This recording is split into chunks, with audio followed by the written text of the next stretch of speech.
Okay, so it's really a great pleasure to be here to talk about Denny Joya, who is our distinguished keynote speaker for the strategizing activities and practices.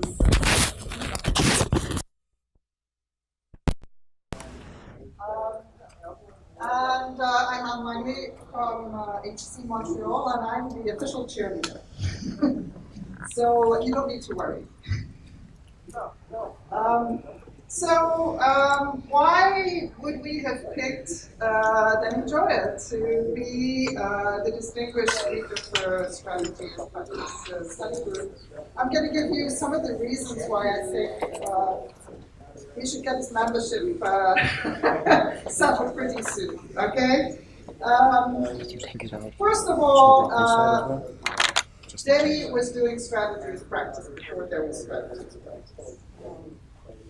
His identity was determined quite early on, and this is a paper that we all probably cite regularly and know very well. And this is the strategy as practice paper. I wrote a book with Jerry Johnson, Leif Mullen, and Richard Whittington that was called Strategy as Practice, Research Directions and Resources. It was published in 2007. And in that book, we picked, I think there were 8 articles, which in our view were strategy as practice before we started talking about strategy as practice. And this one was just such an obvious choice for us. And here are some of the things we said about it, which illustrates its contribution. So this paper is exemplary in several respects. I quote from the book.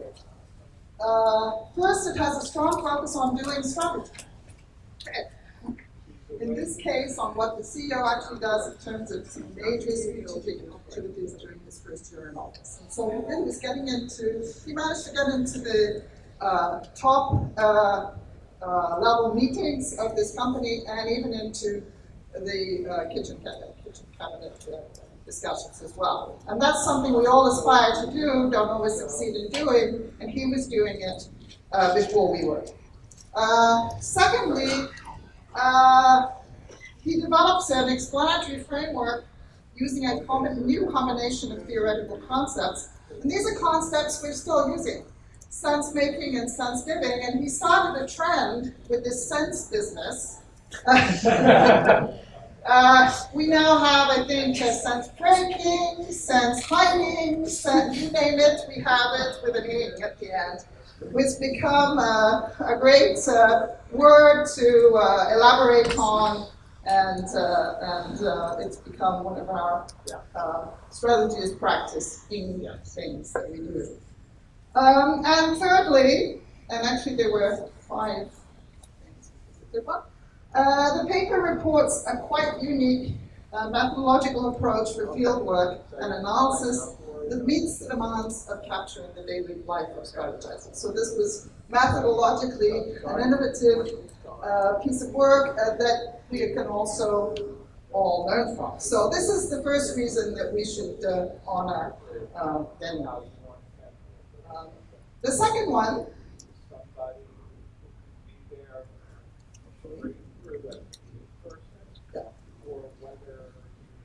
Denny gave us a template. And don't deny it, Denny. It did. Doesn't like that word, but I think that this is what this is. He gave us a template for doing rigorous, grounded theory analysis. And before Denny Joya's publications, people would say that they did grounded theory. And they would say that they did constant comparison. But you couldn't actually see. I used to teach a qualitative research methods course. I've been teaching for some time. My first position I began in 1985, so before all this stuff. And I wanted my students in the qualitative methods course to understand what grounded theory was. And so I struggled through Strauss and Corbin. And I really couldn't get what was going on. It was really difficult. I don't know if anyone else has had the same experience, but actually to try and do what Strauss and Morgan was saying, they have a few little examples here and there, but they never show you an actual study with the bits and pieces in it. And then I came across, actually not the 1991 paper, that wasn't the one that really grabbed me, but it was this one. This is the data structure 1.0, which is in the paper that was published in Organization Science 1994, and there you see the essence of what became a much more elegant, perhaps, and sophisticated approach. But I could show this to my students, and they could see, okay, this is what this means. Doing grounded theory in a rigorous way. And so I think that you've helped the field enormously by doing that. Some of us, especially recently, might rather not be helped because it has become a little bit too much of a demand from certain reviewers. But this certainly changed the way everyone thought about doing rigorous qualitative research, and since the SAP division, most of us are into that, this is something that's really great. A couple of other things which one can learn from Denny's work, and I think that this is perhaps not quite so transparently in front of us, but it's really great to carefully analyze how Denny writes. He's the most fabulous writer of finding sections that I've ever seen. He has this way of writing a paragraph, a piece of a narrative about the findings, and then sneaking these little quotes, maybe just 2 or 3 words, into the story, so that he's bringing the data into the theoretical story. It's kind of all tied up together in a beautiful very convincing story. And then he's one of the first authors I saw who, while he was doing that, then had these kind of supplementary data tables on the side, and on top of that, the actual data in the table isn't the same as the bits that are in the narrative. And so by the time you finish reading one of Denny's papers, you think, oh, I get it. It's, I believe you. And this is amazing. And it's another lesson that we can learn from his work. Whether or not we want to use a data structure, by the way.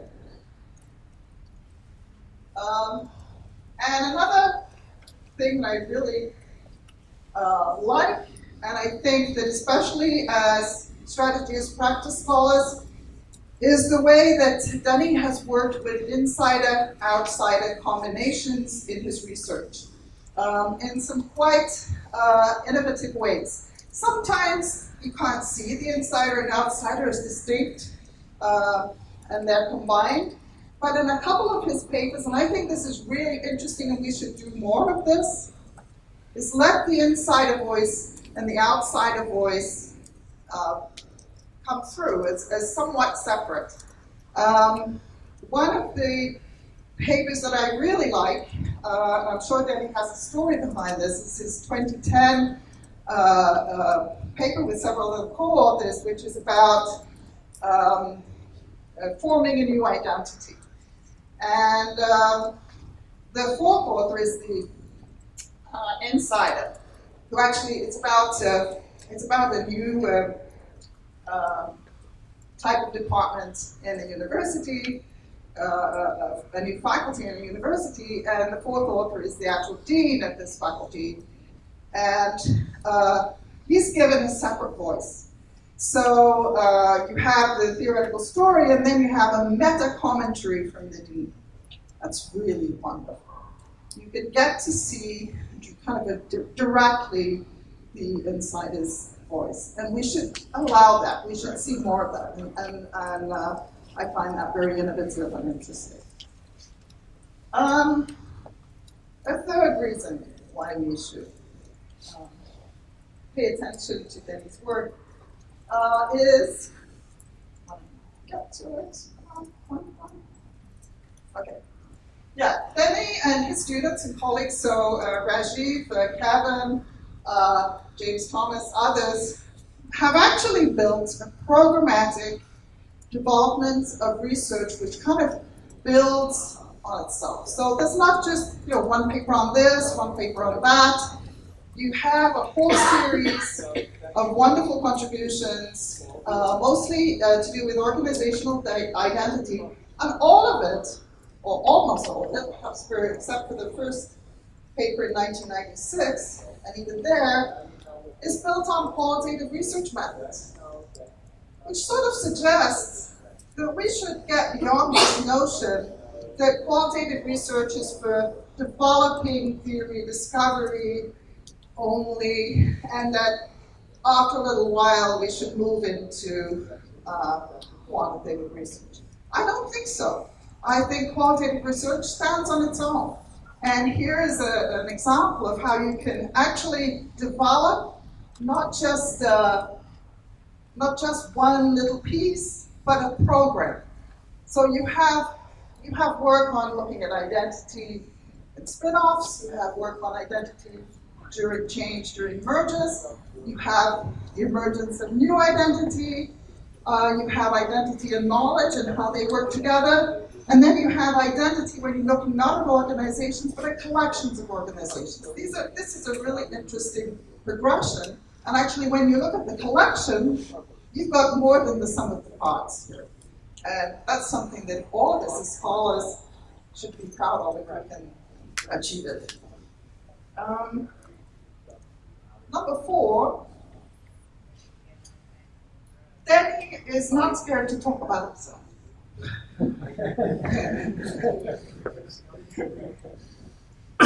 He's dared to be reflexive, and I think that also is something that, especially as scholars who get close to managers and some of the interventions that we are doing in organizations, the data we're collecting might actually change the things that we see. Being reflexive is a good thing to do.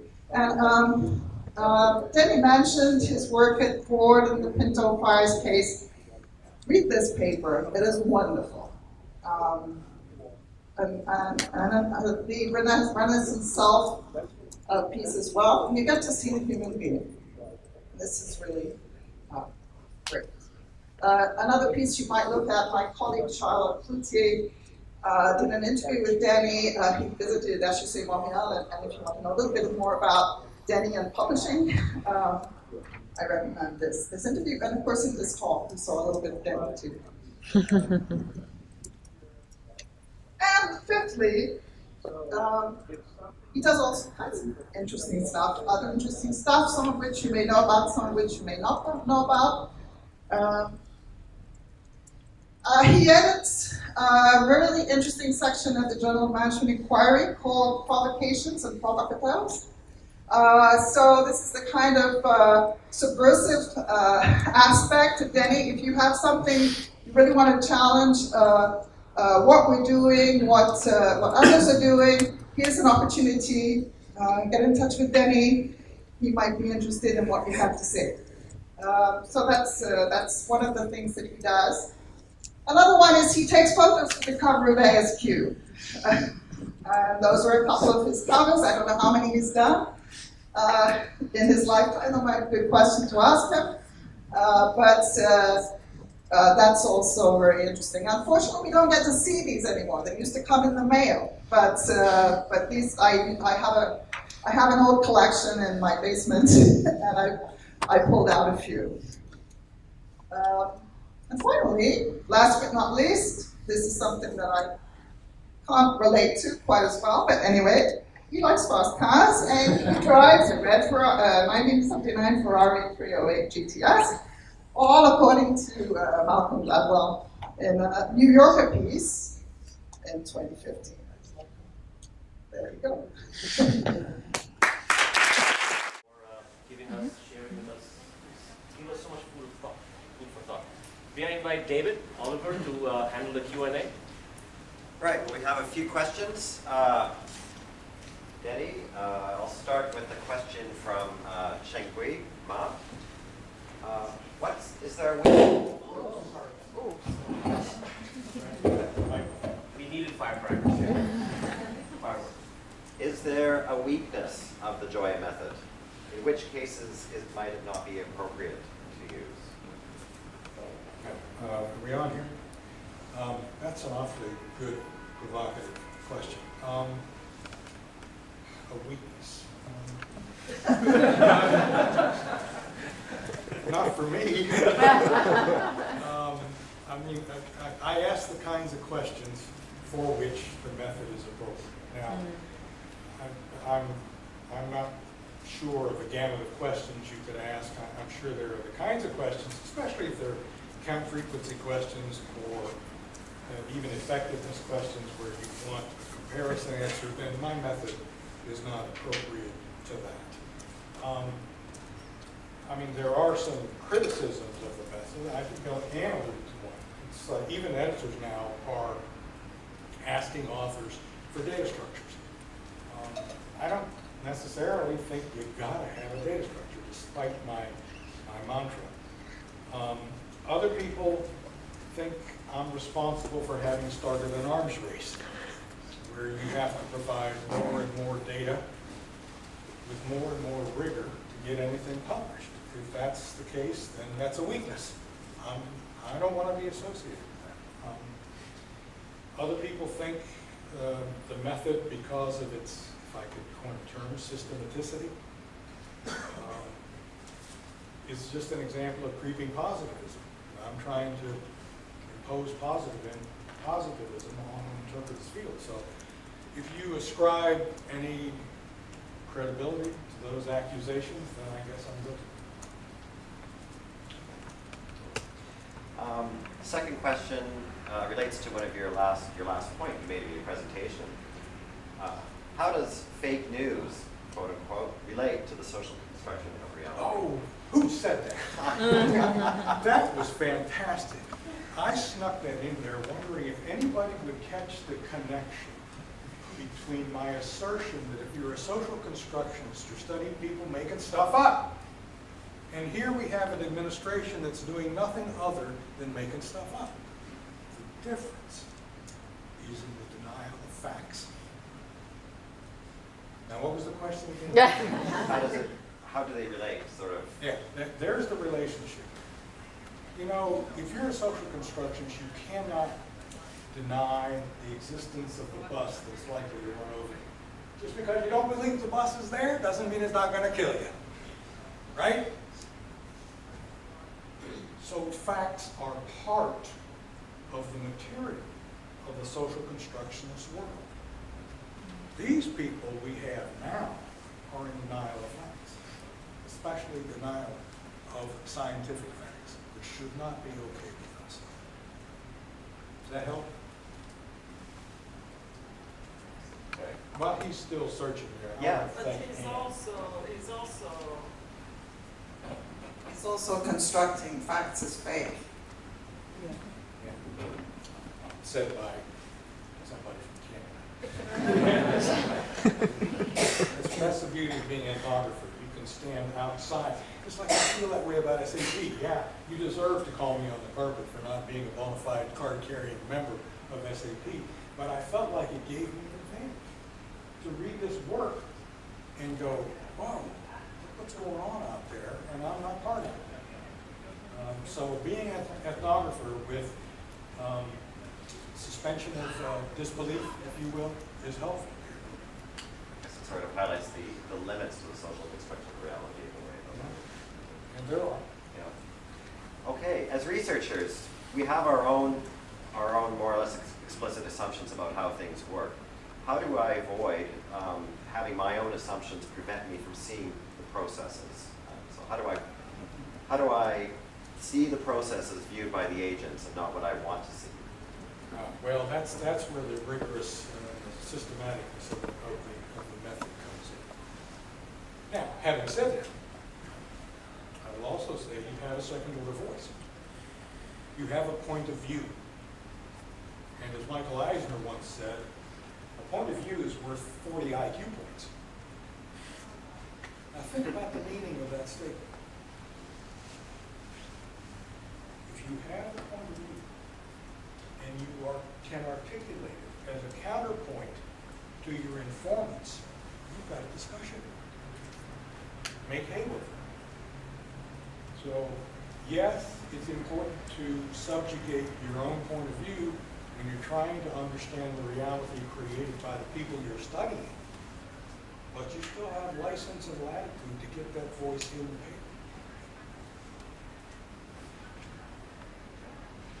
You have more questions? You want me to take more time on these questions? You can, I mean, I think it's actually a very important point. I think that we've been trying to use this method. Sometimes you go back and try and write down the first order constructs and lay those out. And sometimes you have the words of informants, but.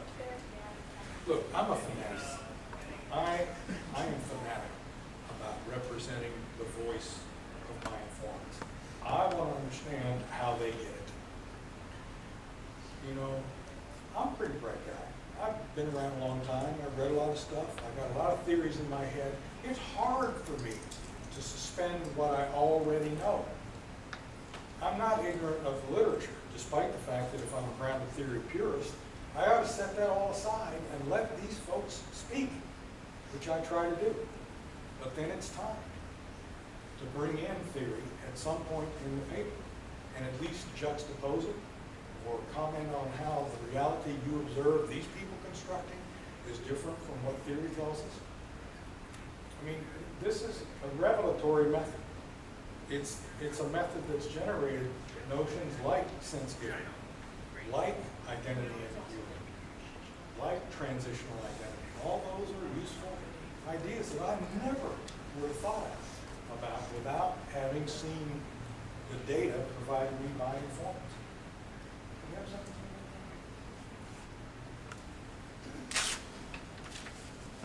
I always defer to Ann. She's got a handle on this stuff that I don't. I don't know, I think you just have to listen to your informants, and you have to, it's good, I mean, the insider-outsider approach is good as well, having more than one person working with you on research so that you don't get stuck in your own cognitive limitations, which have been kind of laid down over the years. So multiplying views on what you're looking at is a very good way to go, I think.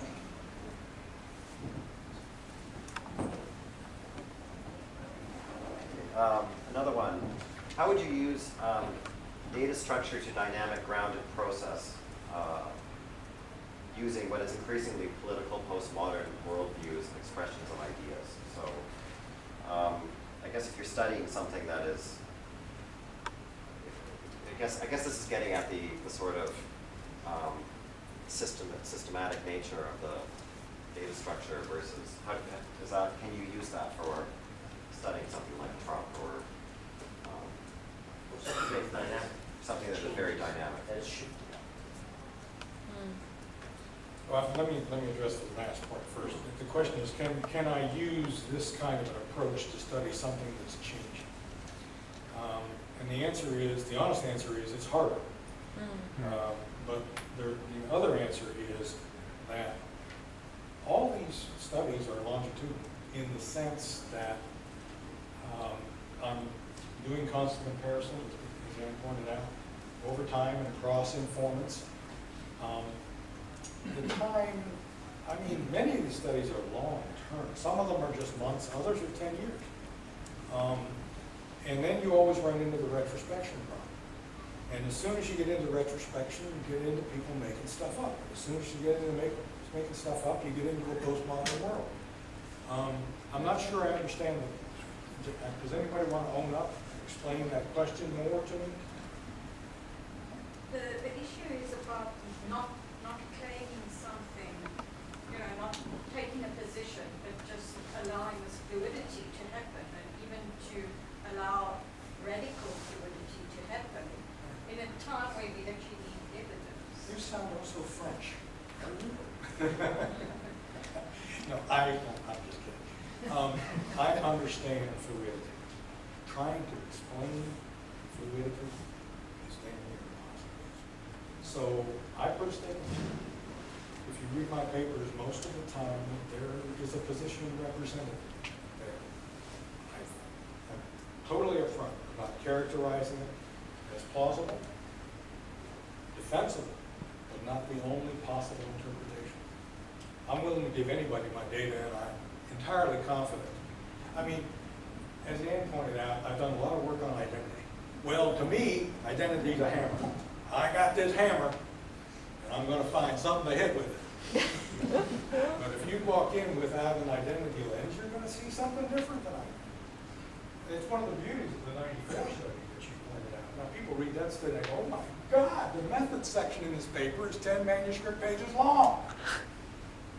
But that manuscript was displaying two parallel data structures.